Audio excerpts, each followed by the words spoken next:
Welcome back to our channel পায়েলের রান্নাঘরের সবাইকে স্বাগত। আজকের রেসিপি সবজি রুটি। তো চলুন শুরু করে নেওয়া যাক। প্রথমে আমি গাজর, আলু, কুমড়োকে গ্রেটার দিয়ে গ্রেট করে ধুয়ে নিয়েছি। তারপর আমি সামান্য তেলে ঝাল, হলুদ, লঙ্কা গুঁড়ো দিয়ে ভেজে নিয়েছি। এদিকে 2 কাপ মতো ময়দা, 1 কাপ আটা দিয়ে একটা গোলা বানিয়ে নিয়েছি। স্বাদ মতো লবণ দিয়ে নিয়েছি, দিয়ে একটা রুটির গোলা বানিয়ে নিয়ে পরে আগে থেকে ভেজে রাখা সবজিটাকে দিয়ে গোলাতে ভালোভাবে গুলে নেব আবারও কিছুক্ষণ।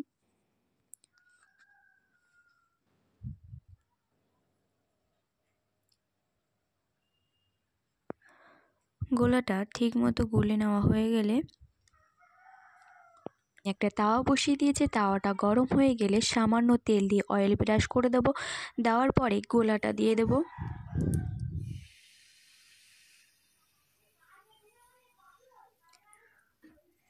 গোলাটা দিয়ে একটা চাটু বা হাতার সাহায্যে গোলাটাকে হালকা হাতে ঘুরিয়ে নেব। নিয়ে একটি রুটির আকৃতি দিয়ে দেব। খুব জোরে ঘোরালে কিন্তু রুটির আকৃতি কেটে যেতে পারে, তাই আস্তে আস্তে খুব ভালোভাবে গোল করে নিচ্ছি। নেওয়ার পরে গ্যাসের ফ্লেমটা মিডিয়ামে রেখে সামান্য তেল দিয়ে দেব সাইড দিয়ে কিছু সময় এক পিঠ হতে দেব।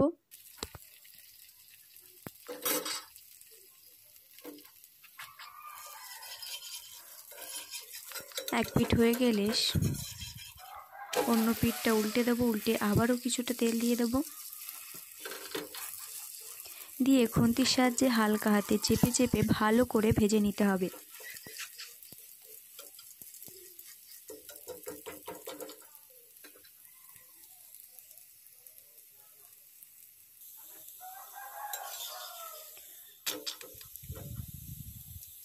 ভেজে নেওয়া হয়ে গেলে নামিয়ে নেব।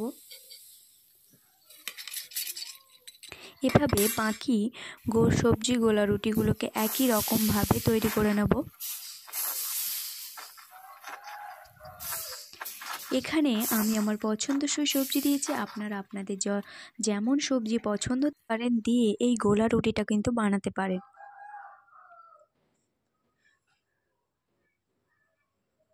গোলা রুটিতে কিন্তু তেমন তেল লাগছে না, খুব অল্প পরিমাণে তেল দিয়ে সকালের ব্রেকফাস্টে কিংবা বাচ্চাদের টিফিনে অবশ্যই বানিয়ে দেওয়া যেতে পারে। তো একই রকমভাবে সব কটা গোলা রুটি আমি তৈরি করে নিয়েছি।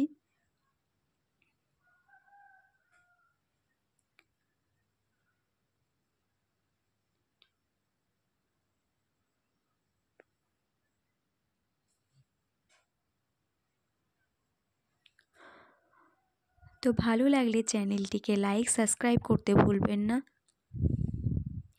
ধন্যবাদ। আজকের মতো এতটুকুই। আবারও আসবো নতুন একটি রেসিপি নিয়ে। আজকের জন্য বিদায়।